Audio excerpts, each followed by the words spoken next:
Hey there, Amaya with Neil Patel, and right now we're going to learn how to use competitive and client intelligence for branding.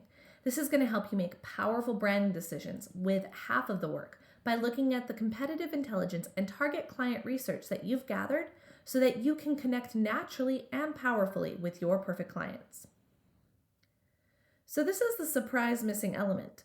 Using competitive and client research for your branding is much simpler today than it was just 10 years ago. That branding insight is also much more essential to your success than ever before. That's why it's surprising that so few companies actually take this essential step in crafting a powerful brand that stands the test of time. Now, the reasons why branding goes wrong is kind of fourfold. First, the business creator, owner, or CEO will consider themselves to be the perfect client, so they believe they should build their entire brand message based on what appeals to them solely. Now, the problem with this is that you will always have bias in your own favor and miss out on some of the most imperative elements and messages that should be baked into your brand's ethos for success. The second reason is that business creators, owner, CEO has been in business for a long time. Maybe they've even graduated from working in the business for someone else to starting their own company in the same industry.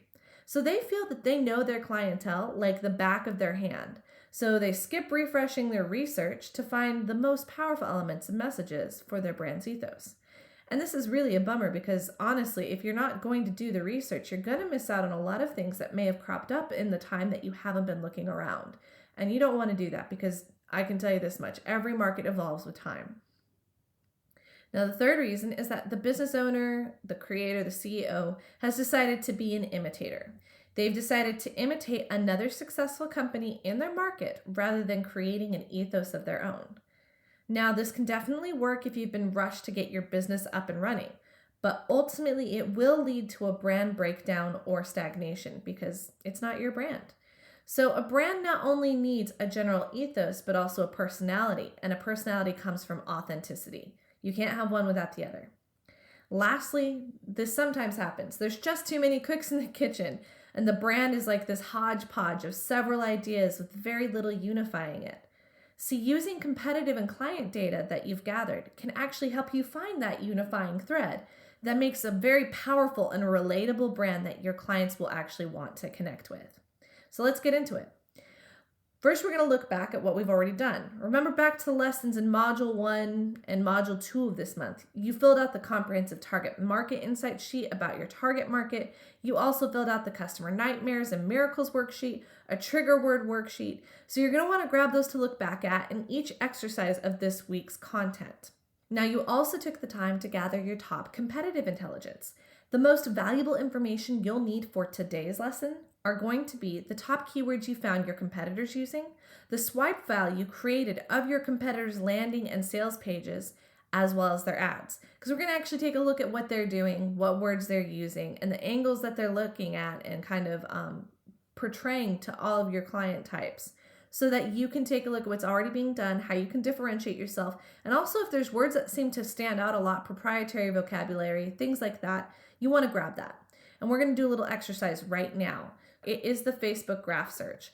And we're going to do a general search on the paleo diet. And actually, I'm just going to type in paleo because it'll bring up a lot more results. Now, the graph search is very much like Google, except it does something unique. And that is that it's also going to index the pages, the people, things like that are socially being talked about and spread around online. So we're going to go ahead and look at pages first, because this can tell you a lot about what people want to join as far as a community or group goes. You know, it's usually more active than groups. So you can see here you have Paleo Leap, you have Paleo Boss, you have Paleo Magazine, Paleo Newbie, Paleo Hacks. Now it just keeps going. You'll find that the common thread here amongst all these different things is usually going to be recipes. People join the paleo diet and often it's very difficult to come up with meals of their own. Now, the really cool thing is that if you look at this search, it also shows you things like people also like Paleo Leap, Paleo Diet Food List, and other health something or other. You look at Nom Nom Paleo here. People also like Lexi's Clean Kitchen and Skinny Taste. This is fantastic because you can amass a list of groups that people join and you'll find that there's a lot of crossover. You also want to make sure that it's pretty active. When you've got 342,000 people in your group, it's a pretty active group. You can also take a look at actual groups. Now, groups don't show you everything. The reason being that a lot of groups are just private. You also have, if you've got friends that have joined, it tells you how many members there are. It'll tell you if it's public or closed. It's pretty cool here, but I would say that this is a little hard to get into. You can get approved for private groups, and what you'll find is most private groups on Facebook tend to be really active compared to public groups because these are people who are really dedicated to what they're doing. If you can get approved to join, it's definitely worth taking a look at the conversations that people are having in these groups because it'll show you a lot about what they prioritize, their problems, their objections, and everything else. So that's a pretty neat tool there. You also will want to look at events. So we see here we've got our pages. We're also going to want to look at events. And you'll see often possible challenges or ways to connect with people or things that people would be willing to join digitally or even in person that could be working out. It looks like there's a workshop on how to actually live or create food that's paleo. There's a lot of challenges for paleo. There's a lot of meals. There's a lot of festivals. So you want to take a look at which one has a lot of signups and where people are tending to amass. You could actually find out a lot about your specific demographic by looking at information like, the events, because you'll see where it's most active. You may find that, it may not be in your home state like you originally thought. It could be somewhere else in the United States or even another part of the world. And that'll tell you a lot about how to message them. It's going to be really different if you are messaging people in Iowa versus messaging people in California, So you want to make sure that you know who you're talking to, especially for your brand, because it'll tell you a lot about the ethos. So those are the 3 places I would look. We've done this before, but we're going to go back to pages again. And we're going to take a look at one of these groups. And actually, we're going to go to one of my favorites. I personally like Nom Nom Paleo. I've tried several recipes. It's delicious. So what you're looking for on Nom Nom Paleo or what the most popular posts are. For her, it's often going to be recipes. And what kind of messaging or ethos they have. What is the spirit behind these messages or the kind of community around it? And you're going to want to gather that into a document of some sort, just like your swipe file, and start seeing if there's a pattern amongst your top, 5 to 10 competitors again. Next, we're going to go take a look at Amazon. We did this previously where we just went ahead and researched a book. It's the same exact thing, except this time we're going to pay a lot more attention to the results that come up. And we're going to also pay attention to what those results are saying as far as a branding ethos. So let's just put in paleo diet. We're going to be a little bit more specific. And we're going to go ahead and jump to books in particular.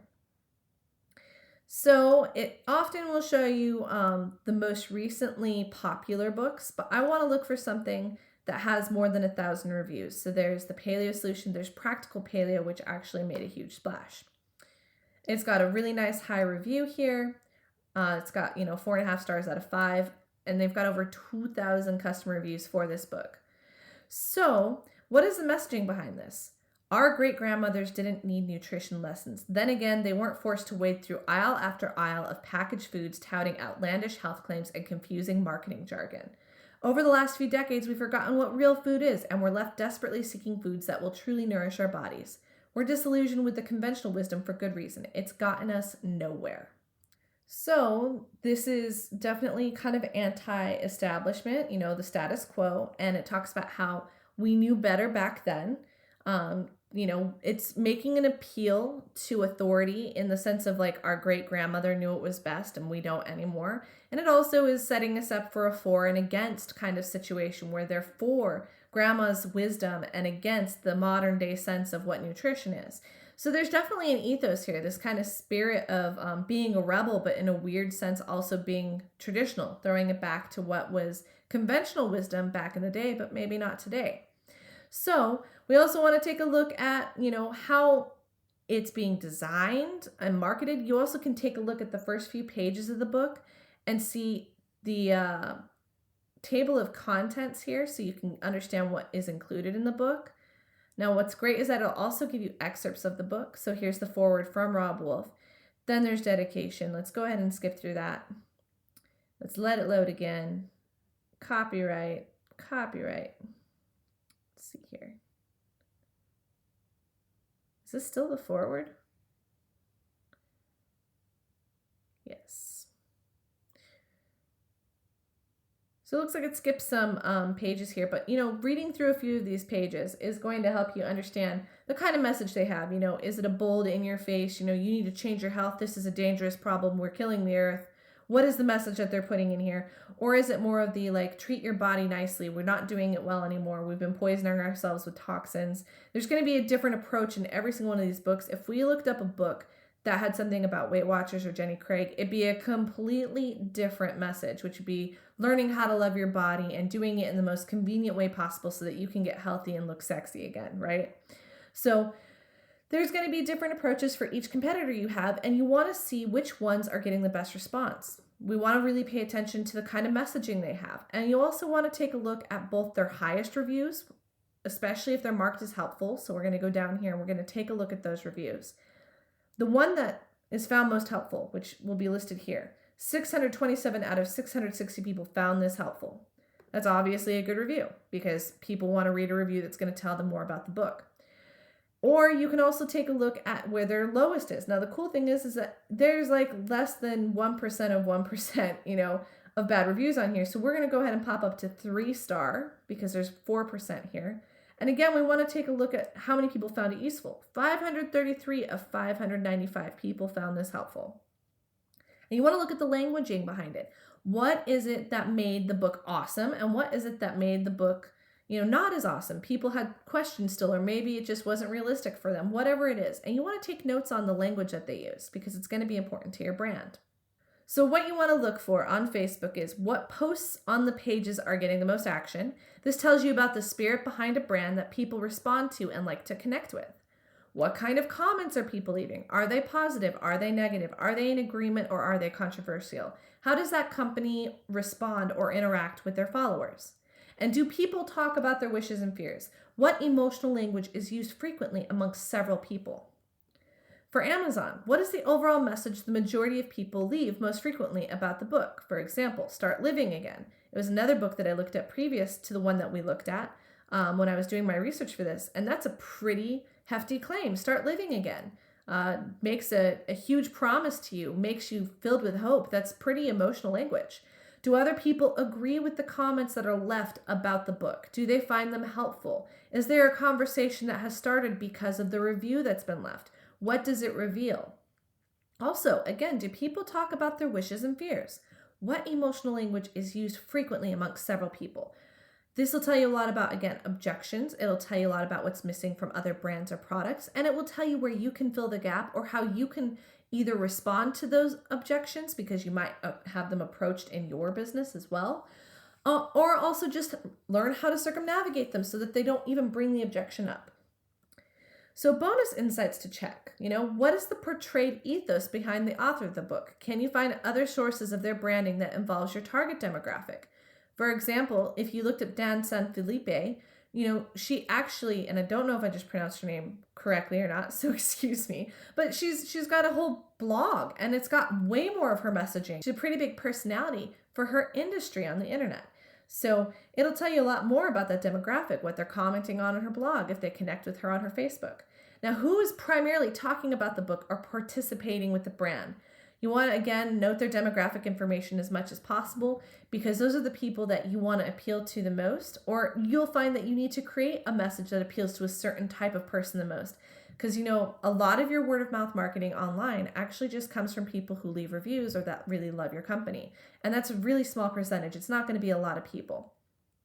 So the goal in gathering all of this information is to see what themes, archetypes, emotions, wishes, and fears that your target demographic most commonly shares around the topic of your market or product, as well as how other competitors are addressing those things with their brand. This is going to lead us to answers of how to connect with your target market and provide a solution that gives them the emotional connection that they want and crave with the brands in their lives. And there's going to be no guessing involved. So no blindly trying to create that brand. Remember, we forbid you. I'm going to see you in the next video where we learn how to craft your core story of your brand.